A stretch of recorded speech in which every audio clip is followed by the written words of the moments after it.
Berikutnya adalah ikatan kovalen. Nah, ikatan kovalen ini adalah ikatan yang terbentuk karena adanya pemakaian bersama pasangan elektron dan terjadi antara unsur non-logam dengan unsur non-logam juga. Oke, ingat tadi ikatan ion itu antara logam dengan non-logam, sedangkan ikatan kovalen antara non-logam dengan non-logam. Jadi contoh senyawa kovalen adalah H2O2N2. Jadi semua bentuk molekul diatomik, unsur diatomik itu masuk ke kovalen ya. H2O2N2, F2, Cl2, Br2, I2. Kemudian ada CH4. C karbon itu golongan 4A masuk ke non-logam. H hidrogen masuk ke non-logam. Jadi non-logam ketemu non-logam sudah pasti ikatan kovalen. Terus ada NH3 CO2, SO2, BF3. Nah, kita bahas bagaimana sih pembentukan ikatan kovalen dari senyawa-senyawa ini atau molekul ini. Dan ingat bahwa ikatan kovalen ada beberapa jenis, yaitu ikatan kovalen tunggal, ikatan kovalen rangkap 2, rangkap 3, dan ikatan kovalen koordinasi. Mari kita bahas satu persatu. Kita ulangi bahwa ikatan kovalen itu terjadi antara unsur non-logam dengan non-logam. Jadi sesama non-logam ya, tidak ada logamnya. Oke, nah ada beberapa jenis. Yang pertama adalah ikatan kovalen tunggal.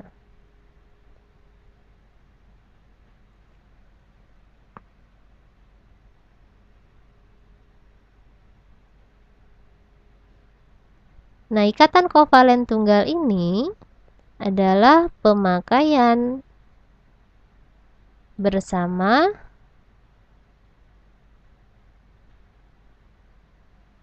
sepasang elektron. Oke, jadi hanya sepasang. Sepasang itu artinya ada 2 elektron. Ingat ya, sepasang. Sepasang sepatu, berarti kan ada kiri dan kanan sepatu. Jadi ada 2 sepatu. Nah, ini sepasang elektron berarti ada 2 elektron. Dan dia berikatan tunggal. Kalau tunggal itu ditandai atau disimbolkan dengan strip 1. Contohnya adalah H2. Jadi kita yang simpel dulu ya. H2. H ini golongan 1A. Nomor atomnya kan 1 kan. Jadi dia golongan 1A. Nih elektron valensinya 1. Maka kalau kita gambarkan H itu dia punya 1 elektron valensi. H ini kan H2. Berarti kan ada 2 buah H. Nah, satunya H1 ini juga punya 1 elektron valensi. Nah, untuk hidrogen, ingat dia bukan oktet, tapi dia duplet. Dia hanya cenderung untuk mengikuti konfigurasi elektron dari helium. Helium kan 2 kan?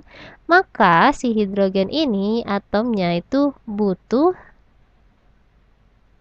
1 elektron saja biar stabil. Yang ini juga butuh 1. Nah, sama-sama butuh 1, berarti kan sama-sama sepinjeman gitu ya, sepinjeman satu-satu. Jadi kayak segandengan tangan lah dianya. Jadi H yang kiri dia akan meminjamkan 1 elektron, yang kanan juga meminjamkan 1 elektron, biar bisa mereka pakai secara bersama-sama. Nah, karena ada 1 pasang, jadi sepasang isinya 2, maka ini disebut dengan ikatan kovalen tunggal. Contoh yang kedua, misalnya HCl. Oke. H itu nomor atomnya 1 ya. Jadi dia punya 1 elektron valensi. Kalau kalian ingat, H itu golongan 1A, sudah pasti dia punya 1 elektron valensi. Jadi kalau kita gambarkan seperti tadi. Dia punya 1 elektron valensi. Kemudian Cl golongan 7A, dia punya dia punya nomor atomnya 17. Jadi kalau kita konfigurasikan 287 kan. Nah, nih 7 elektron valensi. Makanya dia golongan 7A. Artinya Cl kalau kita gambarkan struktur Lewisnya 1 2 3 4 5 6 7. Nah, ini sebelum mereka berikatan ya. Kalau 7 berarti biar jadi oktet dia butuh 1 elektron. Ini 1 si hidrogen biar dia duplet maka dia juga butuh 1 elektron. Oke? Jadi kita buat HCl saling berdampingan. Si H akan meminjamkan 1 atau memberikan 1 ke Cl, sedangkan Cl juga minjemin 1 ke hidrogen. Nah, tadi Cl 7 kan, baru kita gambarkan 1 elektronnya, maka kita buat sisanya 1, 2, 3, 4, 5, 6, 7. Pas ya, 1, 2, 3, 4, 5, 6, 7. Nah, sekarang ketika HCl ini bergabung, maka dia stabil masing-masing atomnya. H itu hanya butuh 2 kan? Nah, 2 dia. Cl butuh dia jadi 8 karena dia oktet. Gini dianya. Ya, kita hitung. 1, 2, 3, 4, 5, 6, 7, 8. Ya, jadi oktet. Maka ini stabil. Nah, karena hanya yang dipakai bersama itu hanya 2 elektron, artinya hanya sepasang, maka kita sebut HCl itu berikatan kovalen tunggal. Ini 1, kemudian 2. 2 adalah ikatan kovalen rangkap. Kita bahas dulu yang rangkap 2. Kalau rangkap 2 artinya terjadi pemakaian bersama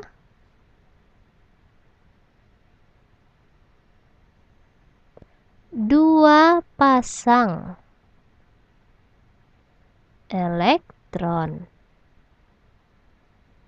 Nah, nanti ditandai dengan strip 2 kayak sama dengan.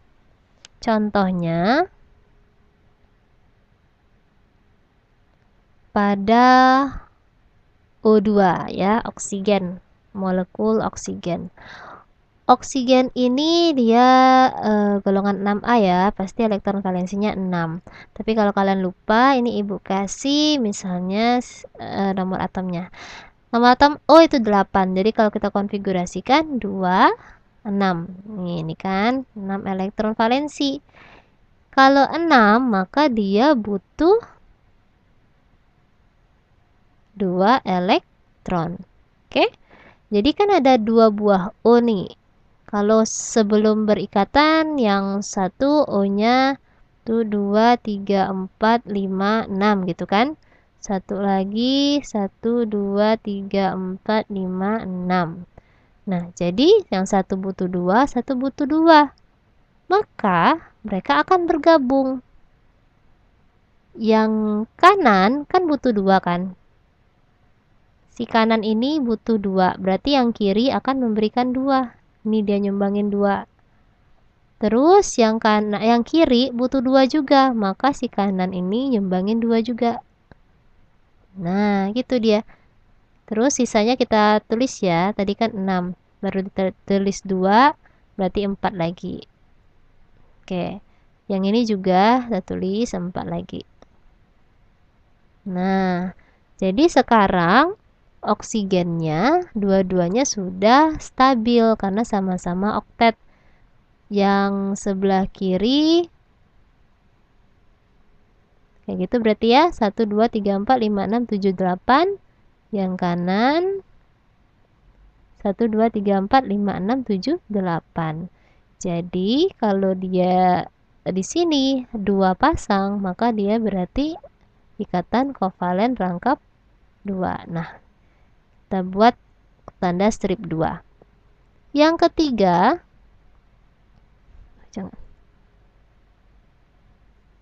Oke, contoh lain, ini kita buat contoh A, kita Kita buat contoh B. Adalah CO2. C itu nomor atomnya 2, nomor atomnya 6. Konfigurasinya 24 nih ya, dia punya 4 elektron valensi. Atau kita ingat C itu golongan 4A. Kalau 4, maka dia butuh 4 elektron biar jadi 8 kan? Sedangkan O tadi sama 2, 6. Kalau 6 berarti butuh 2 elektron. Jadi kita tentukan dulu si atom pusatnya. CO2 nih, atom pusat itu adalah ibarat kata itu bos. Kalau bos itu kan pasti sedikit kan, lebih sedikit daripada anak buahnya kan. Nah, jadi antara C dengan O, yang lebih sedikit kan C, maka C ini adalah atom pusat. Kalau atom pusat, maka kita letakkan dia di tengah, dikelilingi oleh si anak buahnya. Ada 2 buah oksigen. Nah, biar gampang, kita penuhi dulu kebutuhan si anak buah. Jadi oksigen ini kan butuh 2 kan? O yang ke sebelah kiri butuh 2 elektron. Kita gambarkan yang C itu silang aja. Berarti dia akan memberikan 2 buah elektron ke O yang kiri. Nah, O yang kanan juga butuh 2. Berarti ini, nah gitu kan? Sekarang si C, si bos, itu butuh 4 elektron. Nah, gimana caranya? Butuh 4 elektron, maka oksigen sebelah kiri akan menyumbangkan 2 elektron. Oksigen yang kanan juga 2 elektron. Jadi pas kan 4. Ya, kalau kita hitung C-nya itu sudah 8, sudah oktet. 1 2 3 4 5 6 7 8. Terus kita lengkapi oksigennya, ini kan masih 2 yang kita tulis ya. Yang punya aslinya si oksigen itu kan 6. Baru 2 kita tulis, berarti 4 lagi. 1 2 3 4. Bebas kalian mau taruh di mana, asalkan harus sepasang kayak gini ya. Nggak boleh kalian tulis terpisah. Misalkan ini 1 2 itu nggak bisa. Jadi harus sepasang. Ini oksigen, tadi ada 6, sudah ditulis 2, maka sisa 4 lagi kita tulis. 1 2 3 4. Jadi kalau kita lihat sudah oktet semua. O yang kiri 1 2 3 4 5 6 7 8. Yang C itu 1 2 3 4 5 6 7 8. O yang kanan 1 2 3 4 5 6 7 8. Ya, semuanya oktet. Jadi kita lihat di sini O dengan C ini, dia pemakaian bersamanya itu adalah ada 2 pasang. Ya, kalau 2 pasang berarti rangkap 2. Ternyata sebelah kanan juga 2 pasang. Berarti juga rangkap 2. Nah, kayak gini dehnya. O rangkap 2, C rangkap 2, O. Yang ketiga adalah ikatan kovalen rangkap 3.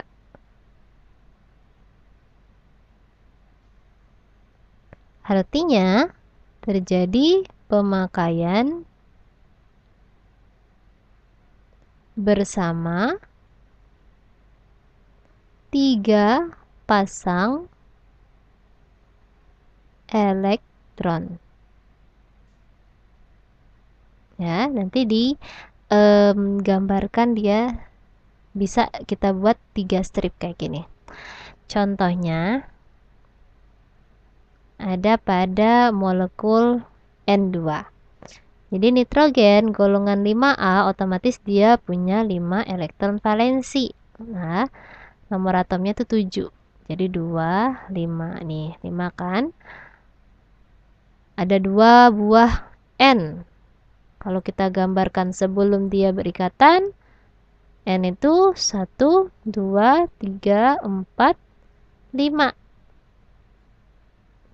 Satu lagi N-nya juga 5, ya enggak? 1, 2, 3, 4, 5.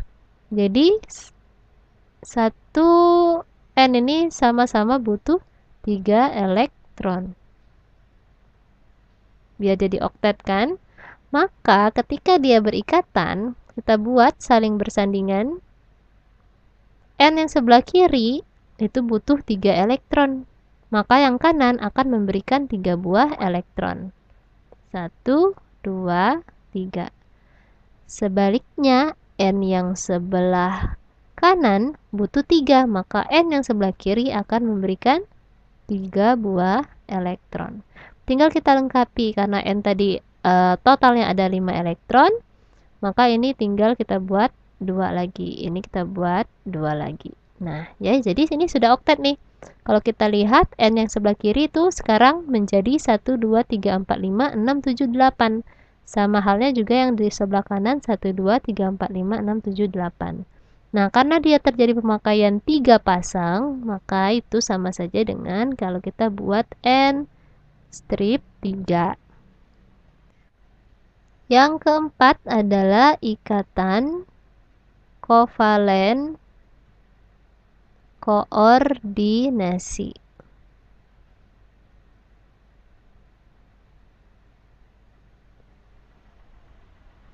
Nah, ikatan kovalen koordinasi ini agak unik. Jadi dia pemakaian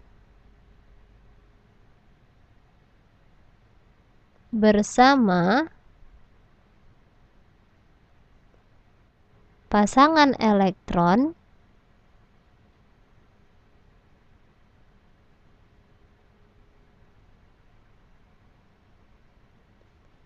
yang berasal dari salah satu atom saja.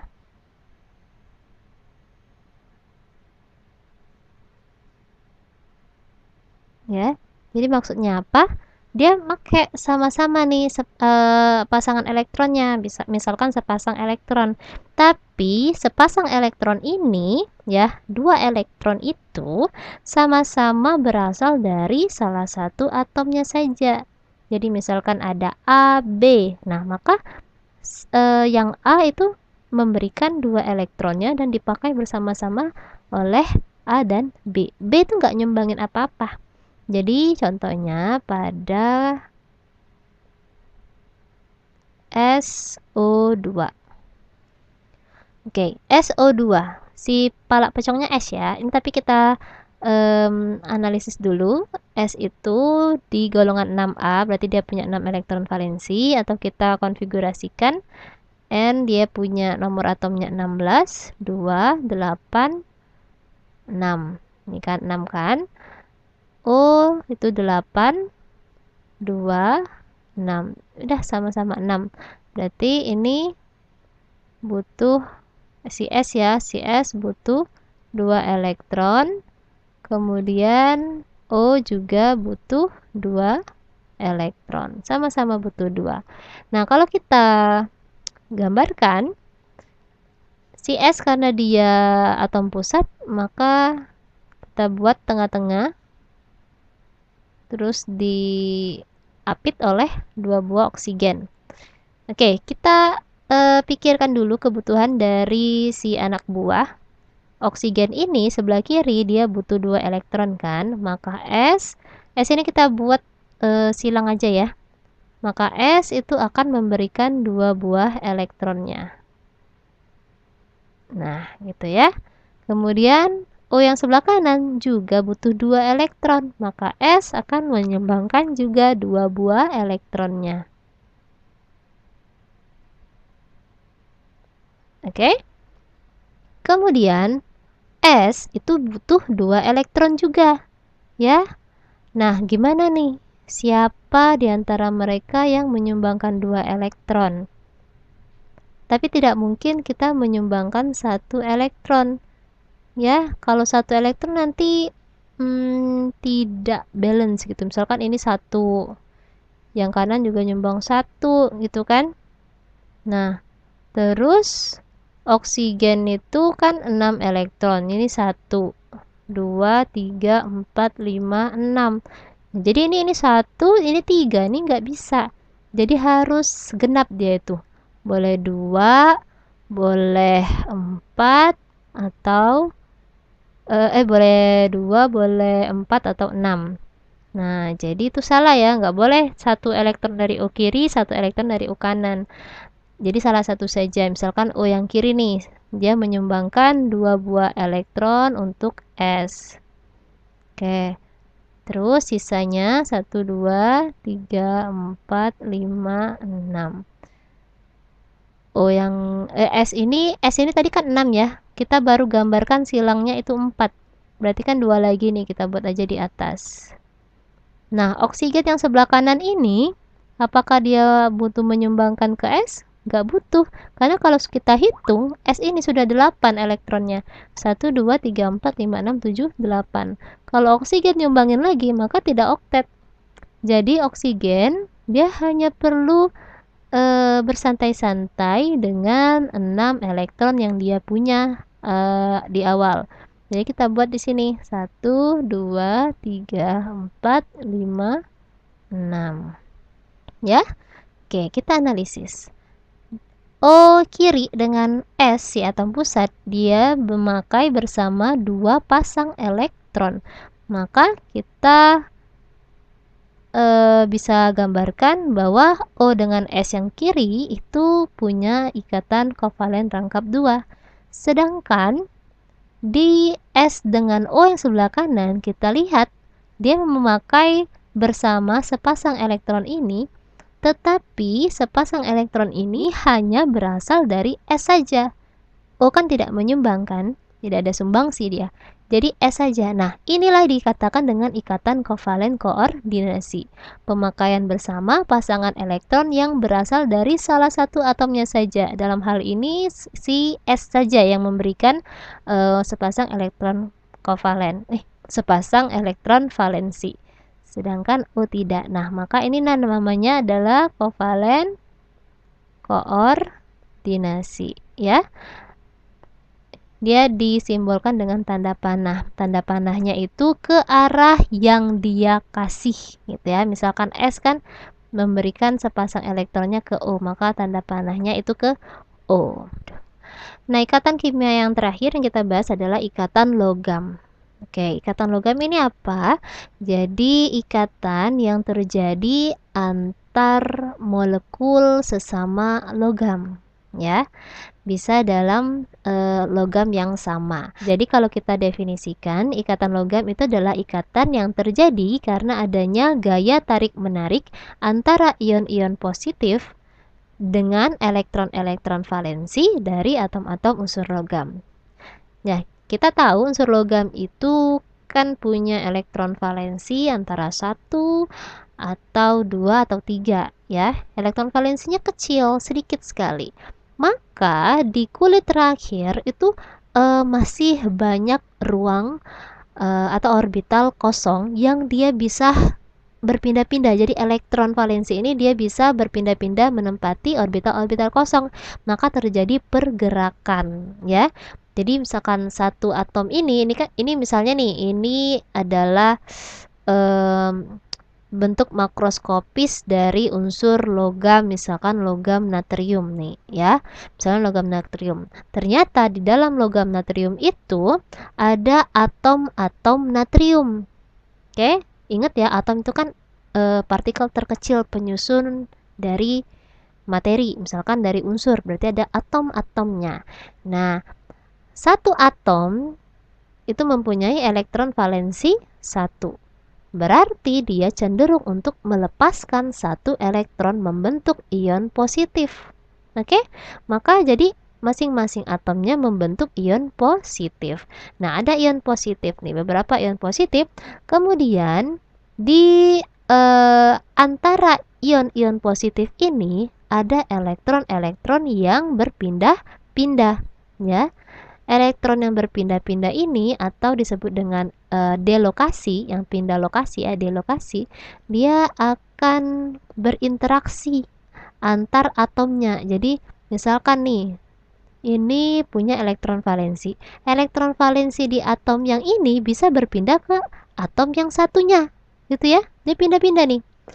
Itu makanya namanya gaya tarik menarik. Nah, gaya tarik menarik antara ion positif dengan elektron-elektron ini disebutlah dengan ikatan logam. Ya, sehingga ikatan logam ini ikatan yang kuat. Oke. Makanya kalau logam itu dia kuat ya, wujudnya itu kan padat ya. Kalau misalkan dipukul itu susah untuk dia pecah ya, tetapi masih bisa kita bentuk. Kalau misalkan gas kan kita pukul itu langsung buyar gitu kan ya. Air juga kalau kita pukul dia langsung bergerak gitu kan. Kita bisa pisahkan. Tapi kalau logam itu sulit. Nah, jadi adanya ikatan logam ini membentuklah sifat-sifat logam, yaitu logam berwujud padat pada suhu kamar kecuali si Hg atau raksa ya, raksa atau merkuri. Hg ini dia berwujud cair pada suhu kamar. Kemudian sifat selanjutnya adalah keras. Jadi logam ini keras tapi lentur. Maksud lentur di sini dia bisa ditempa ya, bisa dibentuk atau istilahnya malleable.